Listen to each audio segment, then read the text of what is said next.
and slaughtered all the Christians in Jerusalem. Mm. This is what they had believed. When they arrived, they found three issues. Number one, the Christians in Jerusalem were still very much alive.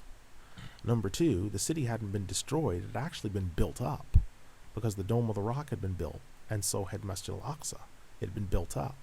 And number three, the Christians were not only very well alive, they were actually Eastern Orthodox Arabs, which meant they were different to the Catholics that were there, and they held fundamentally different positions and refused to accept the bishop in Rome, the Pope, as the prime apostle or the prime bishop among all bishops. And that led to them not only retaking Jerusalem, but they had to take over the Church of the Holy Sepulchre and the Church of the Nativity.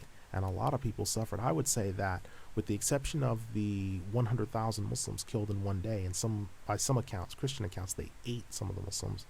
With the exception of that, I would say the Christians probably suffered in the 100 years they were in control of that area more, because they were Eastern Orthodox. Yeah, because I mean, initially the Europeans were successful in the Crusades, but then this was reversed by Muslim generals such as Saladin. So, yes, that's right. In 1187. Yeah, that was those battles were very important because. Well, there's a movie now called The Kingdom of The Kingdom of Heaven. Yeah, I love that it. movie. By the I'd way. never seen it, but I'd heard about it. Yeah, I think that Salah ad-Din, what he did is he did two things. Salah ad-Din, he unified a lot of the armies, and then number two, he led these. They weren't large scale wars that he did; they were small pocket wars along the coast. And by doing that, what it did is he was able to seal in the Crusader castles. Now, during this time, Muslims still had that desire to take Jerusalem back, because what had happened is when the Christians had taken Jerusalem, they turned Masjid al-Aqsa into a horse stable and the Dome of the Rock into a church called the Temple Seclorum. And so the Muslims obviously took great umbrage that one of their religious symbols had been turned into a horse stable and another one had been turned into a church, and that the day that they took over, they killed all the people that were praying inside of there. So the Muslims felt that, well, we need to take back over. Now, when Salah ad-Din al-Ayyubi, when he took back over, what he did is he only had three directives. One of them was that the Eastern Orthodox be allowed back in Jerusalem because they'd been kicked out. And they're the majority in Jerusalem. He allowed them to be back in there. Number two, that the Dome of the Rock and Masjid al-Aqsa be converted back over and rebuilt more splendorously. Number three, the people from amongst the Christian ranks that had killed members of his family be pardoned and allowed to pass freely without any retaliation from the population. Those were the three main directives that Salah ad-Din al-Ayyubi gave when he took the city back over. So you had the Crusades, and and I guess this also marks the battles that Islam was now having against external powers. Yeah. Because you had the Europeans and their Crusades, Yes. and then you had the Mughal Empire. Although the Mughal Empire turned Islam, They became they Muslim converted. later. Yeah. Yes, the Mongols came The in under Mongols. Genghis Khan, and they actually ended the Abbasids in the year 1258 AD. Yeah. They sacked Baghdad, and they killed the first person they killed was one of the greatest scholars of that era. His name was Yahya al-Sarsari rahimahullah. He was a great scholar of many different letters. I have a lot of his books. They murdered him first and consumed the body. After doing that, they looked at all the castles and everything around, and the museums and the libraries, and they said, destroy everything of learning that you find. And they devastated everything. Now, in all the manuscripts that they destroyed, the Euphrates River ran black with ink for about 9 months. It was just full with ink, and the place was just burnt to the ground. I mean, before, Baghdad had been called Qubbatul Islam, the Dome of Islam, Madinatul Salam, the City of Peace. It had all these different titles because of what it represented. But the shock of the sudden Mongol invasion was such that, I mean, really, you'd have to read the historical accounts to get a full idea of how terrifying it was. Because in the interest of time, we have to fast forward. I mean, so you had the Mongols, but they eventually absorbed Islam. Yes, they became Muslim through a slow conversion process that lasted about 400 years. And then they also became the main rulers in India. Yes. In undivided India, parts of Afghanistan. They became the chief rulers in that area. and hence spread Islam. That's it. And so you Yeah. had what was called the Mughal Empire, which was just a contraction of the word Mongol, and they Okay. took over. And then in the 13th and 14th century, along came the Ottoman Empire. Yes. Now the Ottomans were interesting because the Umayyad and Abbasids were Arabs. The Mongols were not. The Ottomans were not Arabs. They were Turkish. Turkish, yeah. And they ruled longer than any of the other systems. They came in 1299, exactly 1299, and just began ruling. Uthman I had a dream that he saw a 100-year program for him to lay down for the empire that he wanted to build. And he told his sons, his grandsons, and said for them to tell their sons what to do in order to do this. And they did. And they built what was called the Ottoman Empire. Now, the Ottoman Empire brought to the table, the bureaucracy grew. So they were able to, I tend to say that the Ottoman Empire and not the British Empire was the largest empire the world had ever seen. The reason why I say that is the British Empire was massive, but it left all the different currencies in the countries that it had intact, and it didn't absorb the people linguistically. The Ottomans, when they became an empire, they absorbed all of those currencies into one currency.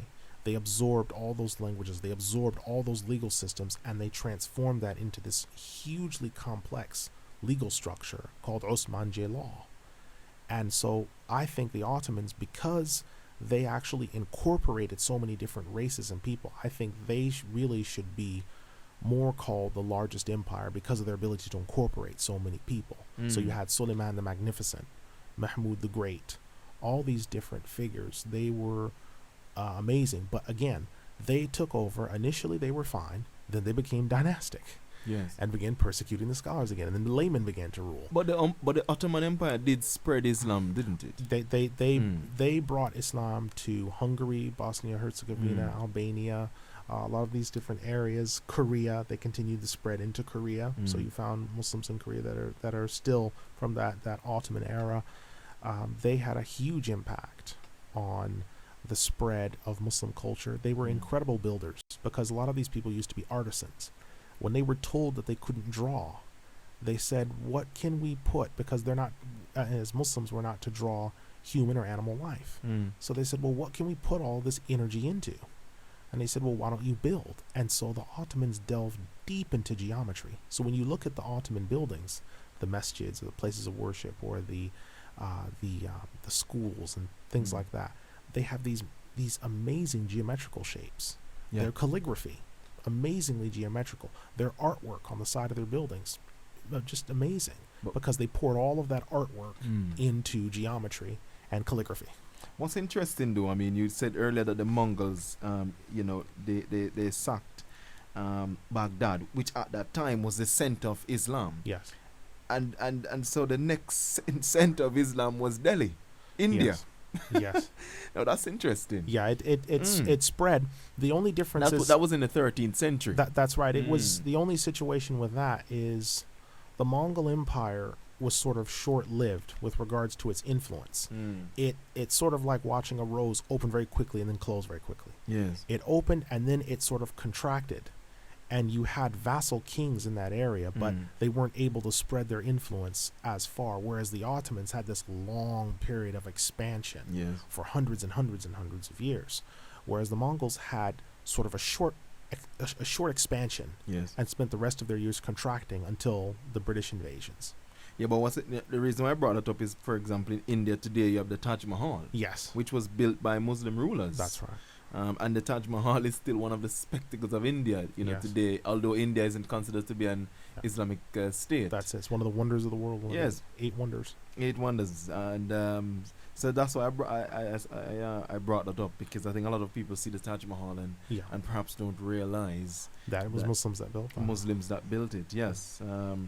So interesting. But then if we fast forward to the 18th century, you have the Wahhabi movement, which took hold in Saudi Arabia. That's right. This was founded by a preacher called, you can probably better pronounce his name than me, Ibn Abd al-Wahhab. Yes, it was a man by the name of Muhammad ibn Abd al-Wahhab. And he was sort of like a fundamentalist now in terms of his ideology. he, for example, condemned Sufism. Yes. And so on. What happened with him is he grew up within a Sunni family, but through reading the Quran on his own and reading some books on doctrine and legal theory by himself, what he began to do is to come to conclusions outside of the parameters that were there. And he began to slowly construct his own religious framework. By doing this, he began to say, firstly, that all of what we know as Islam now is an abomination. There is too much idolatry, because he saw that there were people that were visiting the graves. He saw that there were people doing devotional gatherings of prayer and other things such as this. He said, no, this is idolatry. It's got to be stopped. And he, similar to others like Ghulam Ahmed, other people that claimed prophecy, Ghulam Ahmed and others, he again made the link and said salvation is by faith and deeds. So faith and deeds are directly linked to salvation. He then stated that the dead, once thoroughly dead, do not hear. And once they are dead, similar to the Christadelphian position on soul sleep.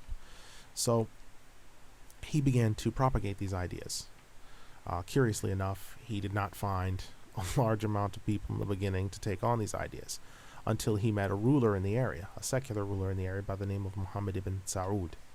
When he met him, they combined forces. And Muhammad ibn Saud became the king, and Muhammad Abdul Wahhab became the religious head.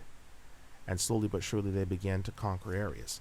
The Ottomans, when they heard about this, were able to defeat the first wave of the movement. But when the Ottomans were abolished in 1919, formally abolished in 1919, their military strength and everything was gone. Simon Wiesenthal and a number of other colonial authorities made an agreement with the descendants of Muhammad ibn Abdul Wahhab and Ibn Saud. Now, I just want to mention this as a quick note before you move on. If you look today at the Saudi government, or the land that we're calling Saudi, which is actually just Arabia, or what they call English Arabia, the rulers of that country are all bearing the name Al Saud. So their lineage goes all the way back to Muhammad ibn Saud. So all of the secular leaders bear the name Al Saud because they're related to him. All the religious leaders bear the name Al Sheikh because they are all in lineage, they're all related, they're all descendants of Muhammad ibn Abdul Wahhab. And so they've been ruling dynastically for more than 217 years. And Wahhab still lives on in Saudi Arabia. In a theological sense. In a theological sense. Absolutely. Now, as we approach the 19th century, things start to change. I mean, yes. the British Empire is on the rise.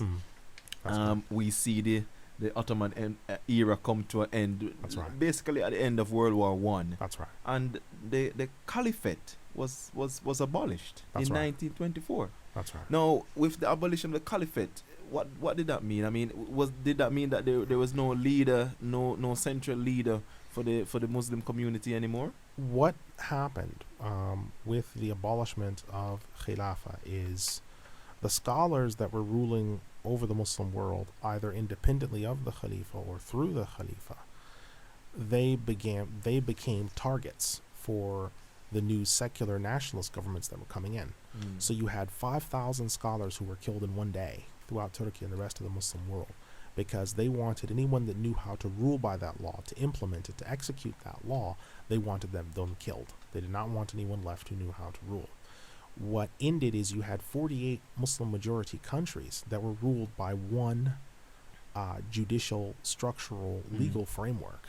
By them removing that framework, they became fiefdoms.